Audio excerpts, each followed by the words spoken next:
Promo റിവ്യൂയിലേക്ക് എല്ലാവർക്കും സ്വാഗതം. ഈ റിവ്യൂ ഇഷ്ടപ്പെടുവാണെങ്കിൽ ഒന്ന് ലൈക്ക് ചെയ്തും സബ്സ്ക്രൈബ് ചെയ്തും ഹൈപ്പ് ചെയ്തും സപ്പോർട്ട് ചെയ്യണേ. അപ്പോൾ മുത്തശ്ശൻ നയനയോട് പറയുവാണ്, സാധാരണ പെൺകുട്ടികളെ പോലെ ചിന്തിക്കുകയും എല്ലാ കാര്യങ്ങളെയും ഉൾക്കൊള്ളുകയും ഒക്കെ ചെയ്യുന്ന ഒരാളായിരുന്നു നവ്യയെങ്കിൽ അവരെ രണ്ടുപേരെയും, അതായത് അഭിയും ജലജയും അടിച്ചു പുറത്ത് കളഞ്ഞിട്ട് നവ്യനെയും കുഞ്ഞിനെയും നമുക്ക് പൊന്നു പോലെ നോക്കാമായിരുന്നു എന്നൊക്കെ പറയുന്നുണ്ട്.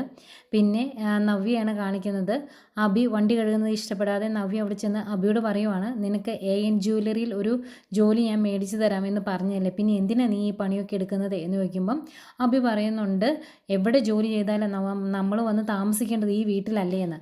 അന്നേരം നവ്യ ചോദിക്കും, അതെന്തിനും ഇവിടെ തന്നെ താമസിക്കണമെന്ന് നിർബന്ധം, നമുക്ക് പൈസ ഉണ്ടെങ്കിൽ പുറത്ത് പോയി ജീവിക്കത്തില്ലേ, ഇവരുടെ അടിമയായിട്ട് ഇവിടെ കഴിയേണ്ട കാര്യമുണ്ടോ എന്നൊക്കെ ചോദിക്കുന്നുണ്ട്. അതുപോലെ വണ്ടി കഴുകൊക്കെ കഴിഞ്ഞിട്ട് വന്ന് ഇരിക്കുന്ന അഭി പറയുവാണ്, ഞാൻ ജയിലിൽ കിടന്നപ്പം ഇവിടെ സന്തോഷിച്ച കുറച്ച് പേരുണ്ട്, അവർ ഇനി ആദർശ് ജയിൽ മോചിതനാകുന്നത് കാത്തിരുന്ന് കരയുന്നത് നമുക്ക് കാണാം എന്നൊക്കെ പറയും കേട്ടോ.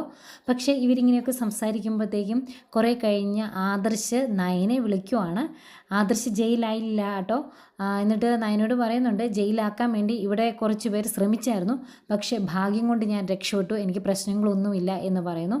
അത് കേൾക്കുന്ന നയനിക്കും ഭയങ്കര ആശ്വാസമാകുന്നുണ്ട്. ഇതൊക്കെയാണ് പ്രമോ ആയിട്ട് കാണിച്ചത്.